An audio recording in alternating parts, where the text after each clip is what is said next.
Shalom saudaraku, salam sejahtera di dalam kasih Kristus. Berjumpa lagi dengan saya. Didi Juli, kita akan belajar perapologetika bersama-sama di channel ini. Saya kaget karena baru saja saya mendapat kiriman sebuah video di grup Telegram. Dan di video itu ada sekelompok pemuda terdiri dari 3 orang yang disorot kamera yang kelihatan itu ya. Dan mereka ini membakari tafsir-tafsir Quran karena dianggap menyesatkan. Sebelumnya, mari kita melihat video berikut ini. Halo, assalamualaikum warahmatullahi wabarakatuh. Waalaikumsalam warahmatullahi wabarakatuh. Ini saya bawa kitab, 2 kitab tafsir Al-Quran, tafsir Ibnu Katsir dan tafsir Qusairiyah. Sebenarnya Al-Quran itu harusnya dipelajari langsung.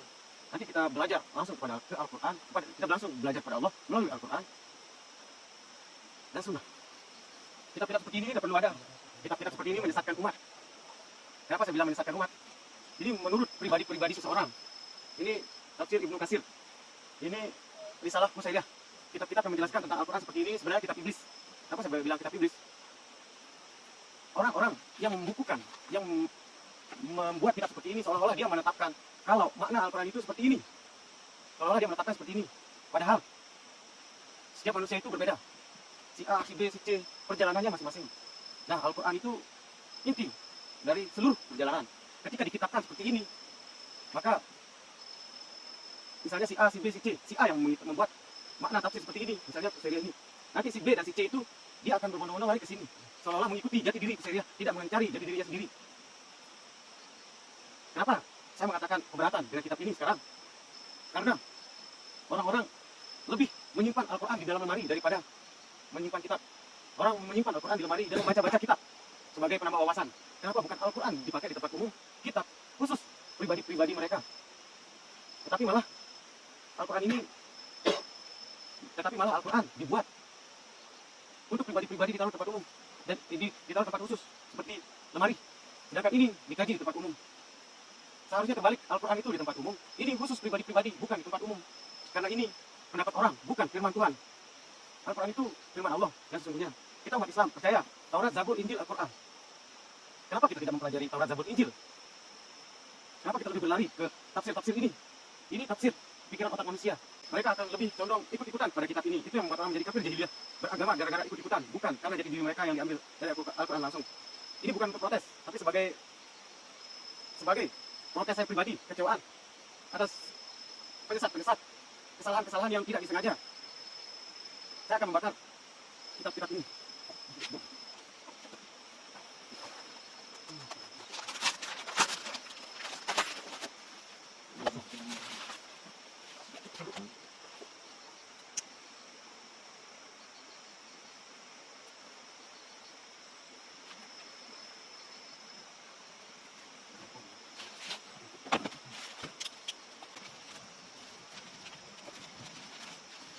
Karena saya tidak ingin akidah seseorang tersesatkan.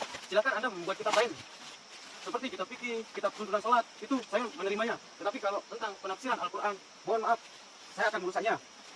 Kalau kita melihat dari cara berbicara orang-orang ini, sepertinya mereka bukan orang yang pintar ya, karena bahasa Indonesianya itu masih campur-campur gitu, dan SPOK-nya itu masih kebolak-balik. Nah, kalau mereka membakar tafsir Quran, apakah mereka itu tidak tahu ya bahwa di dalam kitab tafsir itu juga ada ayat-ayat Quran? Nah, pertanyaan saya, kenapa itu dibakar? Apakah kalian bisa memahami Quran tanpa tafsir? Gitu ya. Jadi, kalau kita melihat di dalam buku tafsir sendiri seperti yang saya sampaikan tadi itu, mereka ini nggak tahu atau nggak sadar atau bodoh gitu gimana ya? Karena dalam buku tafsir Quran itu ada ayat-ayat sucinya, ada ayat-ayat Qurannya. Contoh, saya punya kitab tafsir Jalalain, ini ya, buku tafsir Jalalain. Nah, ini ada, kalau Bapak Ibu melihatnya di sini, setiap buku tafsir Quran itu pasti ada ayat Qurannya dan kemudian baru ditafsirkan di bawahnya gitu ya. Nah, ketika dia membakar kitab tafsir, berarti dia sedang membakar ayat-ayat suci Quran juga yang ada di dalam buku tafsir itu. Jadi sebenarnya anak-anak muda ini ceroboh kalau saya melihat itu ya, sehingga melakukan perbuatan seperti ini. Dia tadi itu mengatakan bahwa cukup hanya Al-Quran saja, cukup dengan kitab-kitab Allah saja, Taurat, Zabur, Injil, dan Quran.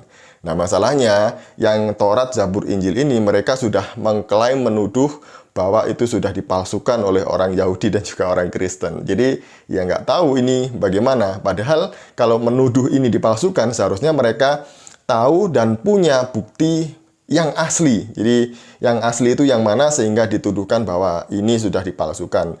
Kalau menuduh tanpa bukti itu namanya fitnah. Nah, kembali kepada anak-anak muda ini, kenapa kalian melakukan itu? Bukankah ini sebuah apa ya? Kalau yang melakukan orang Kristen ini nanti akan dianggap sebagai penistaan. Tapi yang melakukan ini Islam, berhubung mereka adalah Islam, ya saya tidak tahu. Ya biarkan kalangan Islam sendiri yang menindak mereka dan menertibkan orang-orang seperti ini. Bapak Ibu bisa melihat link video lengkap, jadi ada beberapa yang dibakar gitu ya, video-video ini itu di channelnya Habib Fitria. Nanti saya akan sertakan link channel Habib Fitria di kolom komentar. Bapak Ibu bisa melihatnya, saudara-saudaraku yang Islam juga bisa melihatnya, kemudian tinggalkan komen di sana dan pertanyakan kenapa anak buahnya Habib Fitria ini melakukan pembakaran tafsir Quran. Demikian dari saya, semoga ini mencerdaskan kita. Shalom, salam waras, Tuhan Yesus memberkati.